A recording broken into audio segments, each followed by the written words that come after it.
Assalamualaikum warahmatullahi wabarakatuh. Alhamdulillahilladzi wa huwal ghafurul wadud dzul arsyil majid fa'alu liman yurid. Asyhadu an la ilaha illallah wahdahu la syarikalah wa asyhadu anna Muhammadan abduhu wa rasuluh.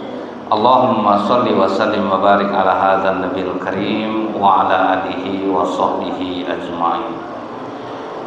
Bapak Ketua Masjid beserta pengurus yang saya hormati, alim ulama, tokoh masyarakat, cerdik pandai, Bapak Ibu, orang-orang tua yang saya muliakan, hadirin hadirat yang semoga kita semua senantiasa dirahmati oleh Allah. Selalu kita mengawali dengan ucapan alhamdulillahirabbil alamin. Allah masih berikan Bapak Ibu kekuatan iman walaupun hujan, lampu mati, tapi tetap hadir di masjid ini. Semoga ini menjadi sebab mudah-mudahan yang sakit disembuhkan oleh Allah, yang sedang sulit dimudahkan urusannya, dan yang sedang susah dimurahkan rezeki insyaallah. Bersolawat kita kepada Rasulullah SAW dengan ucapan Allahumma sholli ala Muhammad wa ala alihi wasallim. Semoga diringankan Allah lisan kita ini bersolawat sehingga kita mendapatkan syafaat di yaumil akhir kelak. Allah mengatakan di dalam Al-Quran, Bismillahirrahmanirrahim, wa tazawwadu fa inna khairaz zadi taqwa. Berbekallah, sebaik-baik bekal itu adalah takwa. Ini sering kita dengar sebetulnya, Pak. Tapi Allah juga kasih, kalau orang berhasil menjadi orang bertakwa itu, wa may yattaqillaha yaj'al lahu makhraja. Asal ada kita masalah berat, Pak, dikasih Allah jalan keluarnya.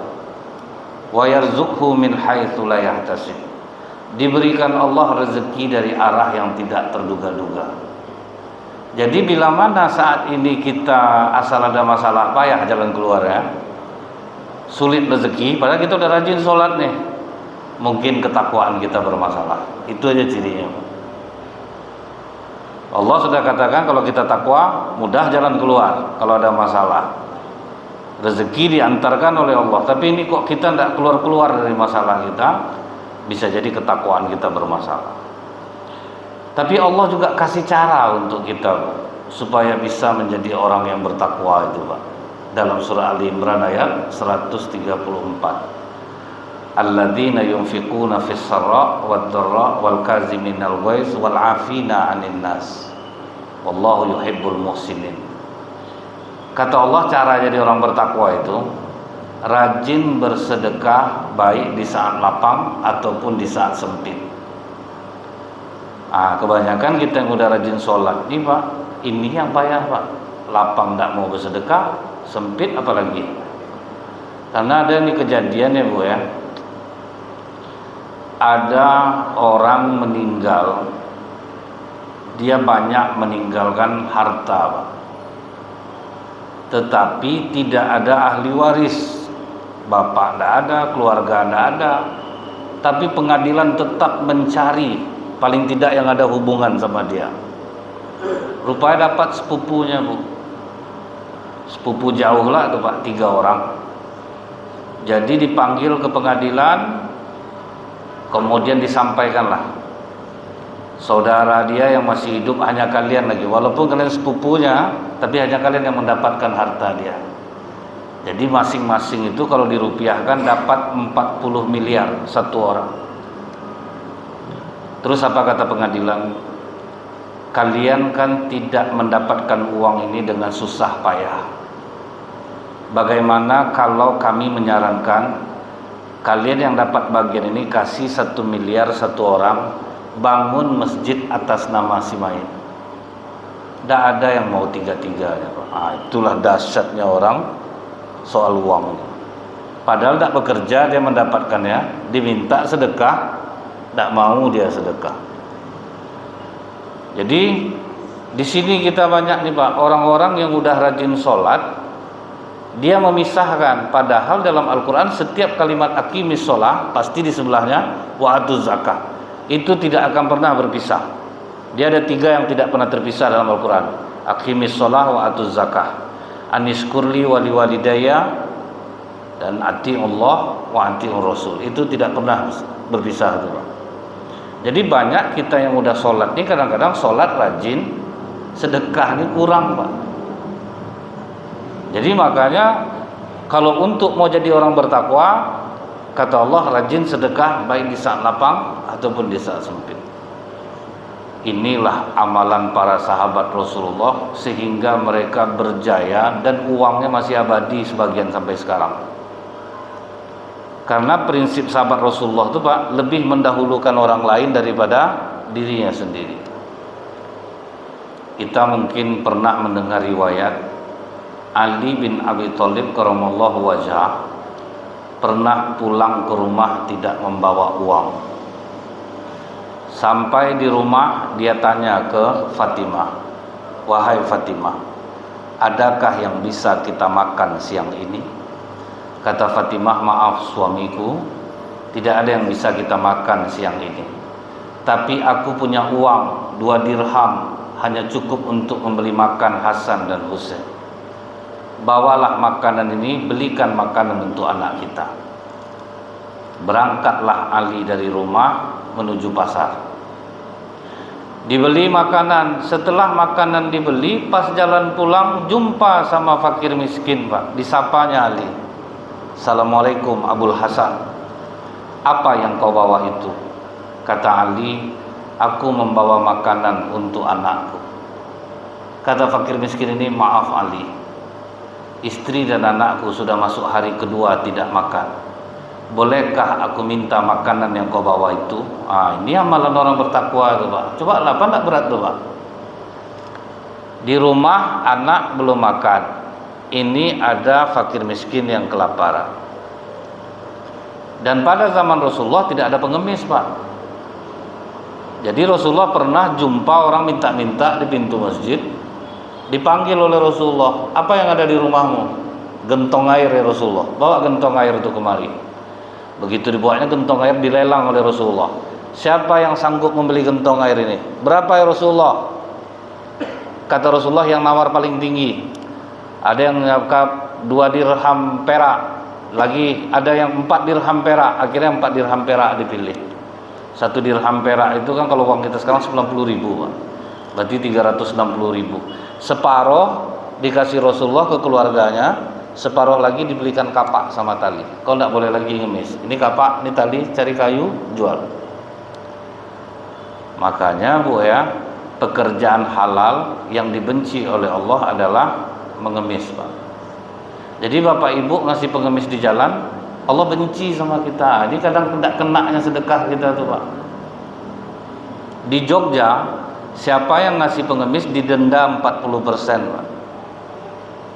Cuman kadang orang kita ini, Bu, suka pakai logika lah, 1.000 kan tidak bikin kaya, 1.000 pun tidak akan miskin kita. Bukan itu masalah, Pak, nular, Pak. Misalnya gini nih, Bu, ada tukang koran di lampu merah, ada pengemis. Ibu kasih pengemis ini 2.000, yang tukang koran ini nanti ngumpul ya, Pak. Enak kita ngemis lagi, tinggal gini dapat 2.000. Jual koran 750 labahnya cuma. Nah, itu yang membuat banyak pengemis di Pekanbaru ini. Karena kadang kita itu berbuat baik tapi mudaratnya bisa besar jadinya, Pak. Contoh nih, Bu ya, sedekah yang mudaratnya besar. Dulu di Jalan Ponegoro itu mana ada pemulung, Pak. Datanglah orang berbaik hati, Jumat berkah, mulai ada yang ngasih nasi, ngasih uang. Lihat sekarang di Ponegoro, Pak, penuh dengan pemulung. Tiap hari dia duduk di situ. Itu jadi makanya kita tuh buat baik itu, Bu, kita pertimbangkan dulu ini efeknya nanti besar nak mudaratnya.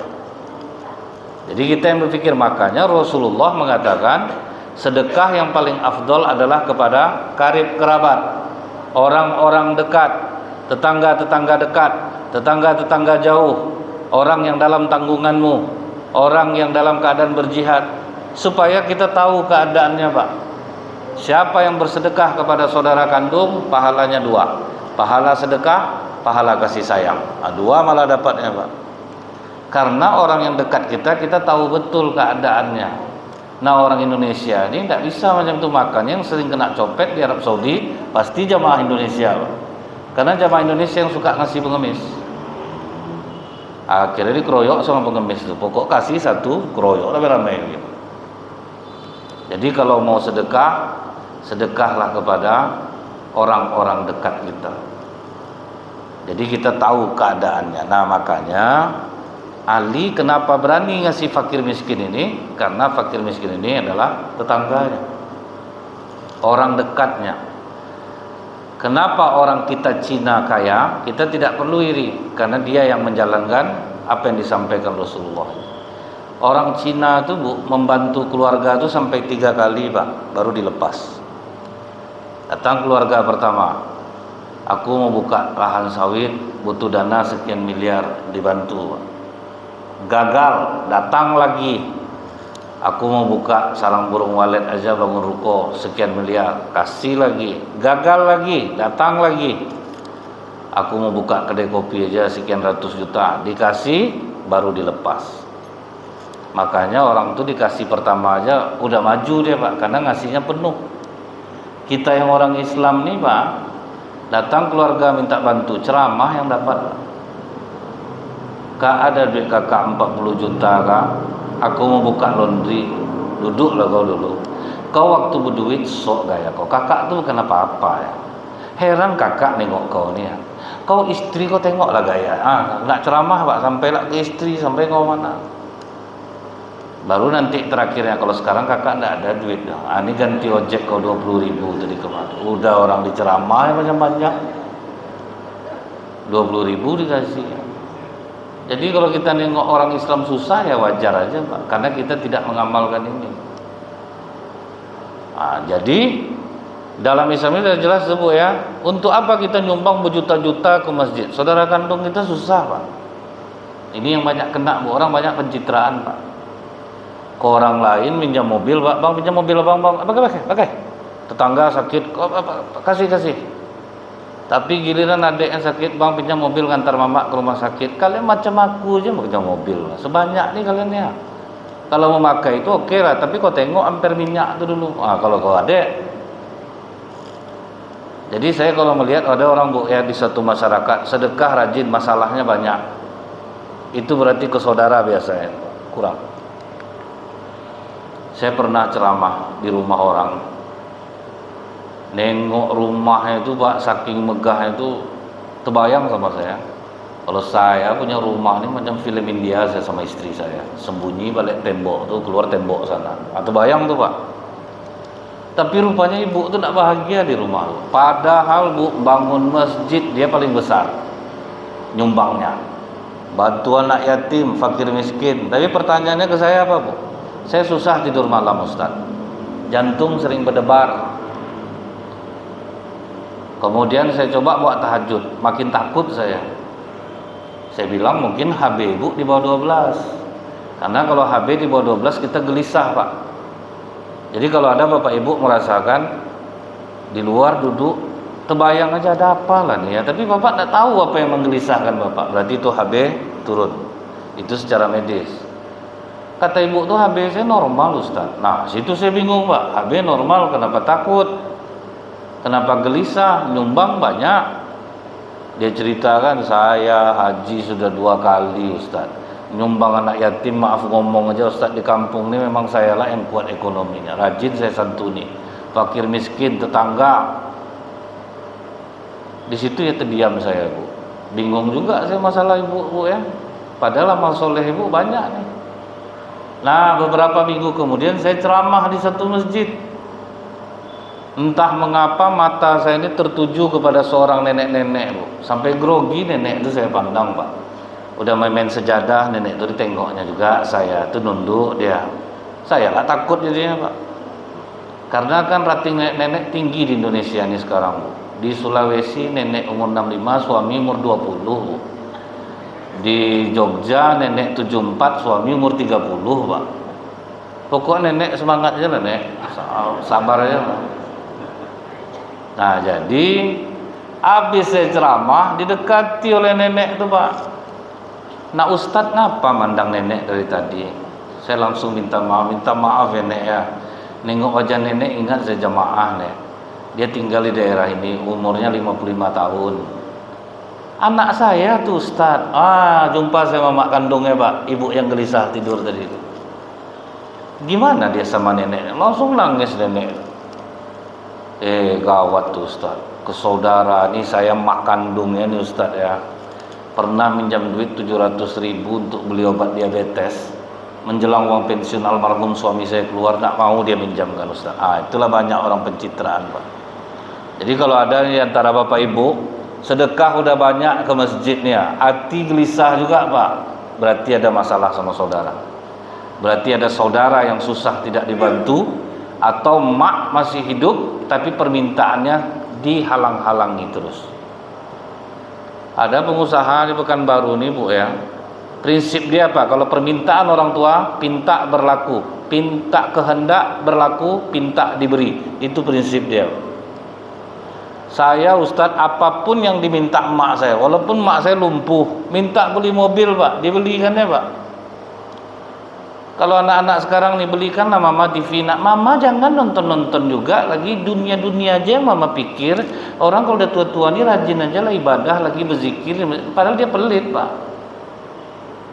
Makanya Bu ya, sekarang ini, dulu Bapak Ibu anak 10 orang, cuman bapak yang kerja bisa sarjana anak semua. Sekarang suami istri kerja, anak satu payah hidupnya Pak. Kadang atuknya pula yang membantu kehidupannya jadinya. Kenapa? Banyak anak durhaka sekarang. Nah itu ya Pak ya.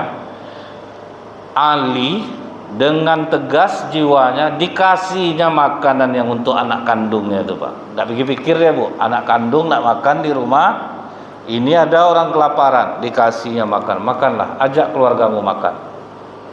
Itu yang sedekah di saat sempit itu. Ali pulang ke rumah tanpa membawa makanan. Fatimah yang dari tadi menunggu Pak, menetes air matanya, disangka ada apa-apa Pak. Ditanyanya ke Ali, wahai Ali, ada apa? Mana makanan untuk anak kita? Kata Ali, maaf Fatimah, makanan itu sudah kupinjamkan kepada Allah. Maksudnya sudah disedekahkan. Mendengar itu Bu, dihapus Fatimah air matanya, senyum dia. Aku dukung sikapmu Ali. Nah itu kalau Fatimah istri bapak. Kalau enggak, jangan coba bapak buat nih Pak, azab bapak. Mana makanan untuk anak kita Bang? Udah Bang sedekah, Abang ada otak atau enggak? Berpikir kita tuh Bang, azab tuh Pak. Semalam tuh enggak tidur dibuatnya tuh.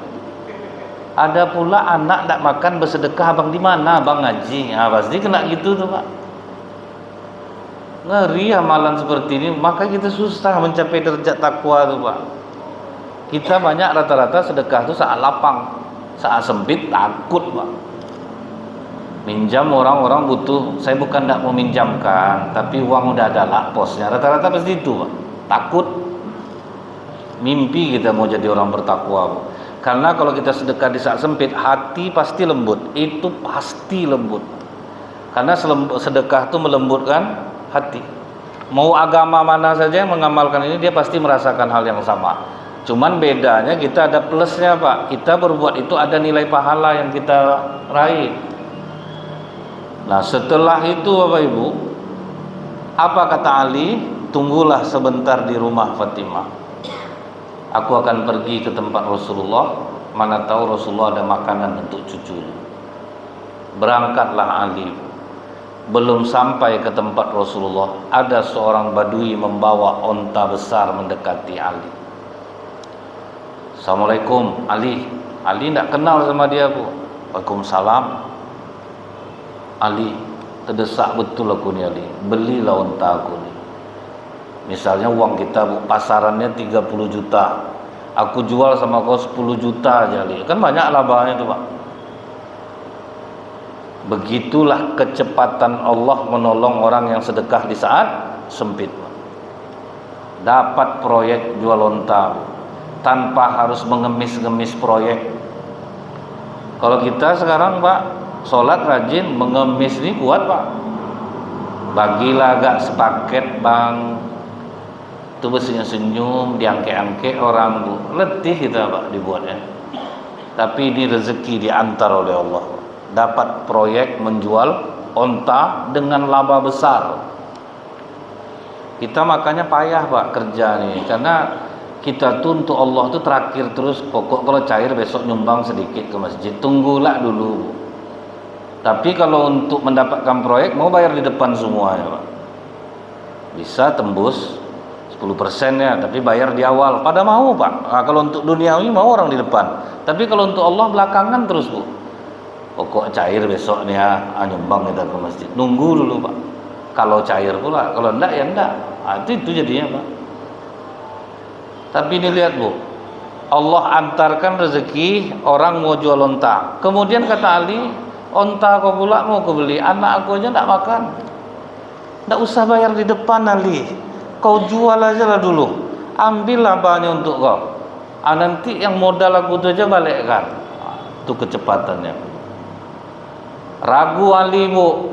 Kalau memang besar labanya, ngapa enggak kau aja yang jual?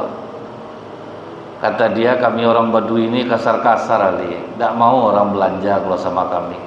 Karena kami itu tidak bisa bermanis-manis mulut, itu tidak pandai kan. Jadi makanya kalau Bapak Ibu orangnya kurang-kurang sabar, jangan jualan, Pak. Tidak mau orang belanja nanti. Ini tasbih di tangan, tapi muka cemberut, Bu, jualan, Bu.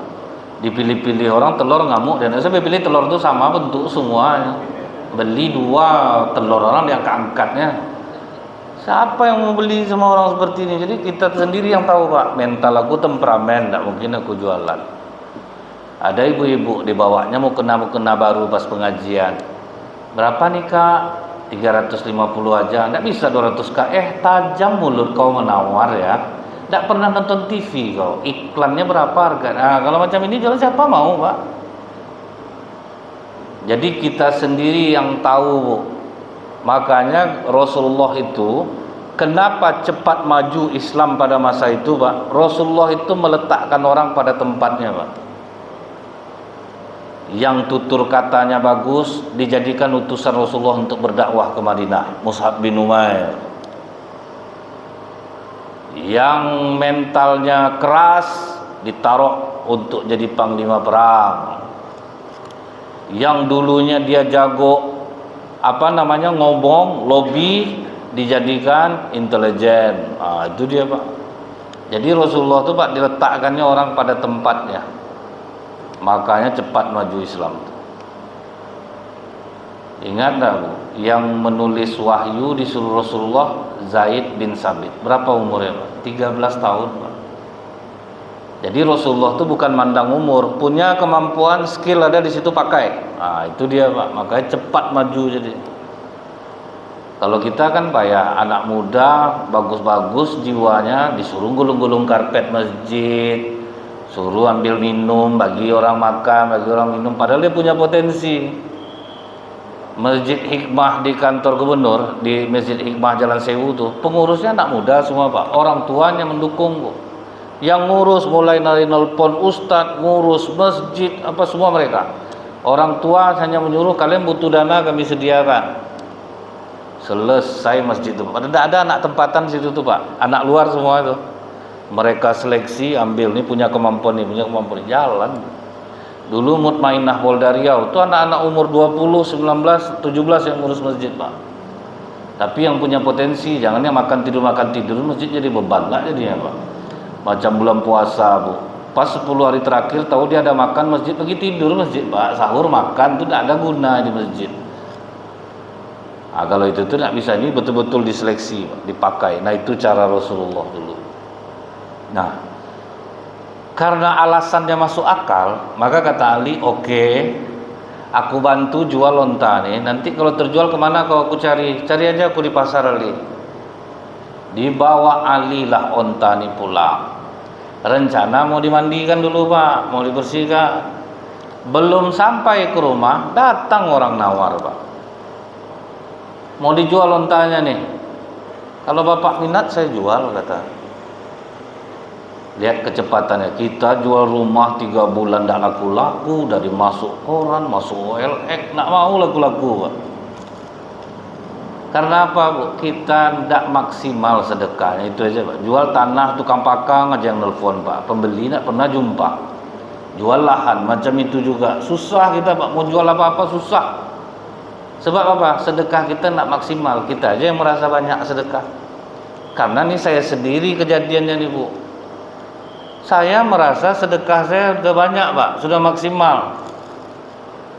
Tapi rupa menurut Allah belum. Saya mau jual mobil Pak, berbulan-bulan tidak laku-laku Pak. Kemudian saya titip ke showroom kawan Bu, berganti aki saya jadinya Pak. Dari aki baru jadi aki soak. Kan kena kita tuh Pak. Saya tidak menyalahkan dia, bisa jadi kan karyawannya banyak. Di situ saya mulai merenung Bu. Mungkin aku aja merasa aku banyak sedekah mungkin. Kok nak mungkin sesulit nih betul. Akhirnya apa Bu? 10% dari total harga penjualan mobil itu saya sedekahkan. Setelah itu dilakukan Bu, saya balik dari Dumai, sedang makan, masuk WA, Pak tolong share lokasi, saya deal harga segitu. Menurut saya main-main Pak, nah saya jawab, lama saya jawab Pak. Habis itu udahlah iseng jawab jelas, saya kirim lokasi, saya nyantai duduk. Udah lama di teleponnya, saya udah di lokasi, Bapak enggak ada. Wah baru saya kejar pulang. Enggak lama rundingnya Pak, 5 menit buat kwitansi selesai, mobil enggak diceknya dibawa pergi Pak. Sampai hari ini enggak nelfon dia Bu. Deal harganya Pak. Di situ saya baru tahu, kita merasa banyak sedekah, tapi menurut Allah belum maksimal. Maka sulit hidup kita. Kadang kan kami ustaz-ustaz ni Pak ngajak orang sedekah pandai. Kadang lewat kota infak diam aja Pak. Kadang jamaah ni terperhatikan sama dia, tengok ustaz, tengok lewat kota infak pasti diam. Iya pula Pak.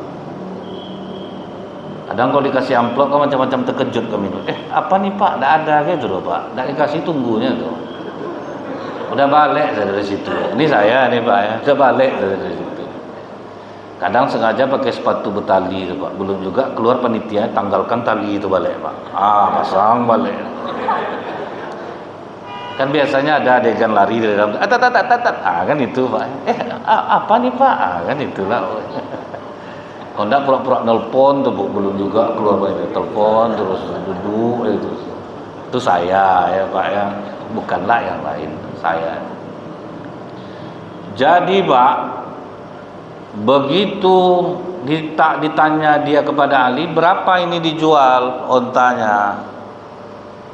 Saya jual 30 juta. Ini misal uang kita nih. Boleh saya periksa? Boleh, silakan. Diperiksanya lonta itu Pak. Setelah diperiksanya apa katanya? Maaf Ali, ini onta bagus. Boleh enggak aku beli 50 juta? Di mana ada orang nawar barang macam ini?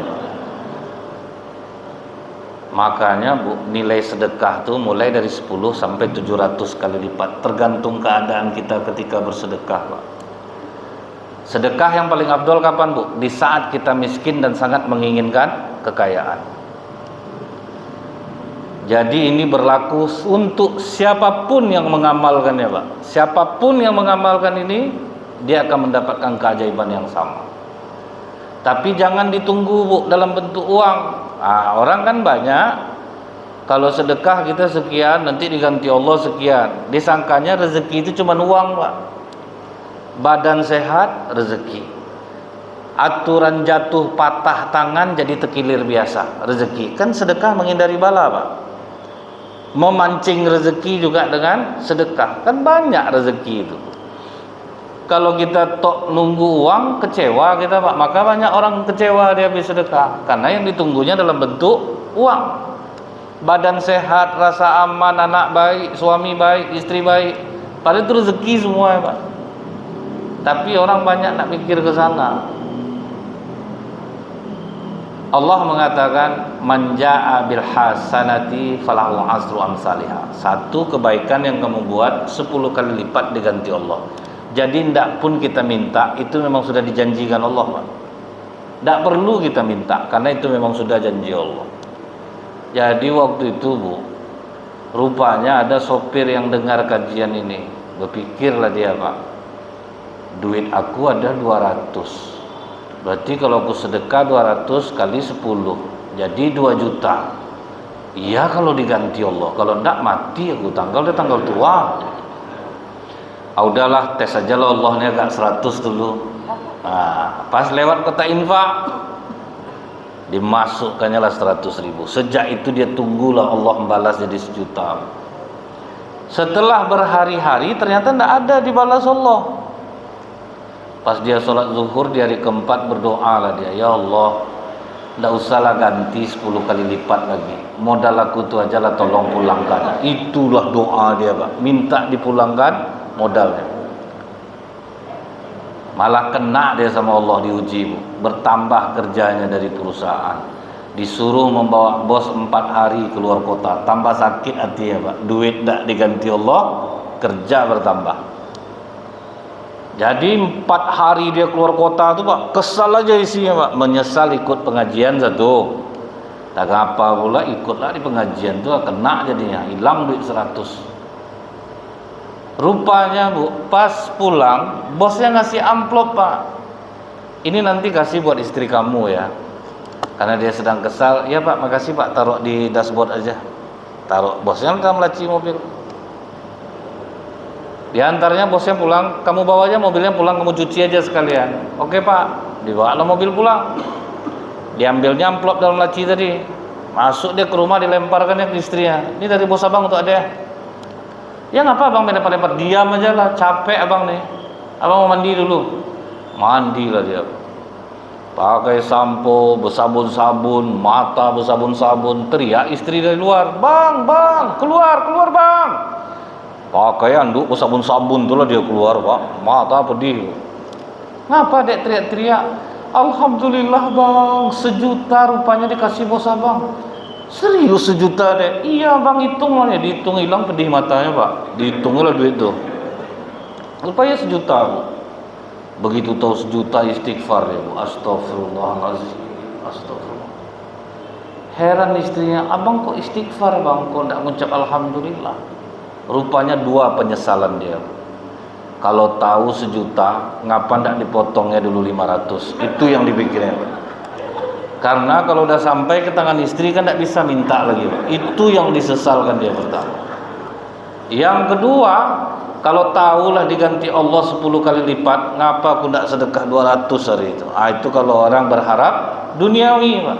Padahal tidak pun dia minta, Allah pasti ngasih. Jadi ini yang sulit orang untuk mengamalkannya itu Pak.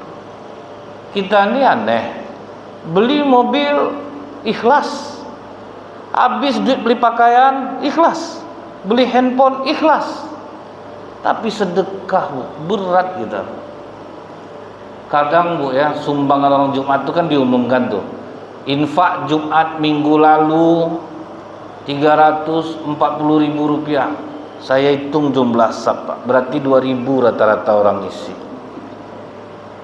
Cobalah tuh Bu, apa ndak sedih kita gitu. Begitu takutnya orang mengeluarkan untuk jalan Allah. Akhirnya amalan itu diborong oleh orang-orang kaya jadinya Pak. Yang jamaah kadang senang lah macam itu, dah lah selesai sama bapak. Itu akibatnya tambah payah hidup kita jadinya. Karena menyerahkan kepada satu orang. Makanya Bu ya, ada di Pekanbaru ini orang bangun masjid sendirian aja dia Pak, tidak mau dia nunggu infak orang. Saya pernah nanya Bu ke bapak yang bangun masjid sendiri, tidak ajak orang nyumbang Pak Haji, rugi lah saya Ustaz. Saya udah tahu keajaibannya.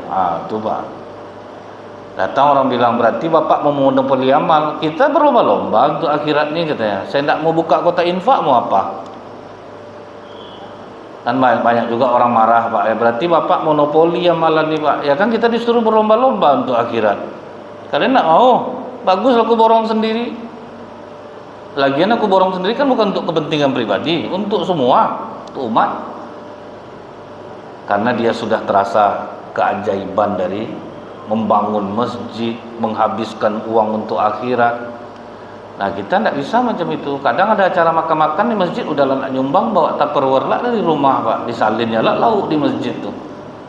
Kadang sengaja berbuka di masjid terus Pak, biar hemat dia, tidak masak dia lagi di rumah. Apa tidak tambah hancur hidup dibuatnya Pak. Saya melihat perbedaan itu di mana Bu?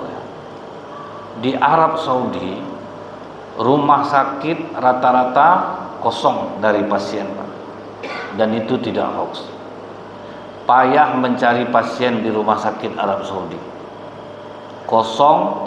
Dokter banyak yang mengundurkan diri, perawat banyak yang tidur-tidur di rumah sakit. Pas datang jamaah umroh Indonesia baru hidup darah dokter sana, Pak. Ada kerja dia jadi. Apa sebab, Bu? Ketika ditanya sama masyarakat sana, kalian memang tidak ada yang sakit di sini? Kata mereka ada. Tapi kami yakin dengan apa yang dikatakan Rasulullah, sembuhkan penyakitmu dengan sedekah. Jadi kami kalau sakit, sedekah aja kami lebih besar daripada biasanya. Jadi kami tidak ada ke rumah sakit. Sementara orang Indonesia ini suka soleh sendiri, Pak. Berduit, berangkat umroh tiap bulan. Saudara susah tidak dibantu ya. Masjid dekat rumah, jadi banyak soleh sendiri. Makanya kena, Pak. Dia solehnya hanya untuk diri dia sendiri. Umroh, sudah pulang haji langsung daftar, ikutlah lagi haji. Padahal banyak di sekitarnya orang yang harus dibantu ya. Saya pernah menegur orang haji furoda. Dia udah haji suami istri. Haji furoda 231 juta. Saya bilang sama dia, bapak suami istri 462 juta. Bapak bantu tukang cilor yang di jalan-jalannya bakso bakar. Tidak usah bapak sedekah, bapak pinjam aja. Itu nilainya 18 kali lipat daripada sedekah. Menghutangkan kepada orang yang membutuhkan.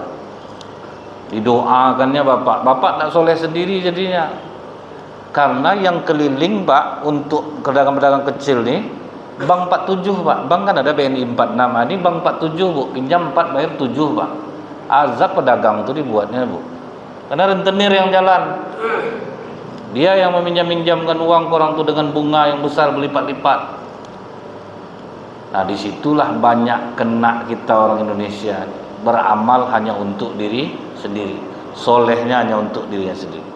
Tapi bapak tengok di Bojongkoneng, satu RT diberangkatkannya umroh. Mau kaya tetangga itu tidak peduli dia, Pak. Pokok berangkat umroh satu RT, dia yang bayarkan. Tengok biasa aja rumahnya, tidaklah megah-megah betul. Di Harapan Raya ini lah, Pak Haji Hanafi di Sakuntala, Pak. Setiap tahun memberangkatkan umroh karyawannya 12 orang, 18 orang. Pengurus Masjid An-Najah, tidak ada, bukan untuk diri dia sendiri, Pak. Nah, kita soleh, banyak soleh sendiri. Jadi jangan heran, Pak, awal bros sampai 3 di Pekanbaru penuh pasiennya. Rumah sakit Safira dari 2 pintu ruko sampai sebesar itu, Pak. Berarti kan banyak peminatnya itu, Pak, di Pekanbaru.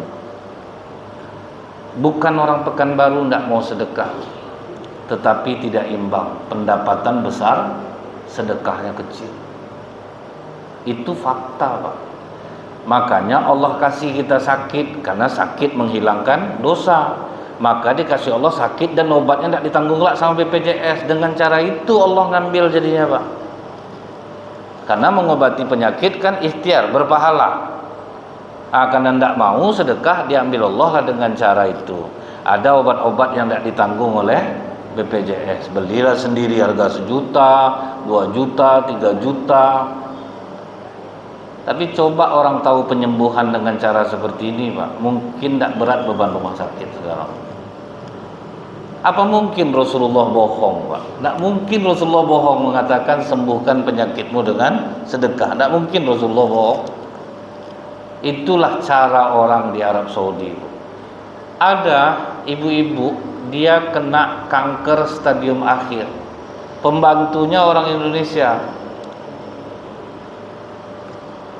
Jadi majikannya ini sering bertanya ke pembantunya, kamu kenapa sering keluar masuk kamar mandi?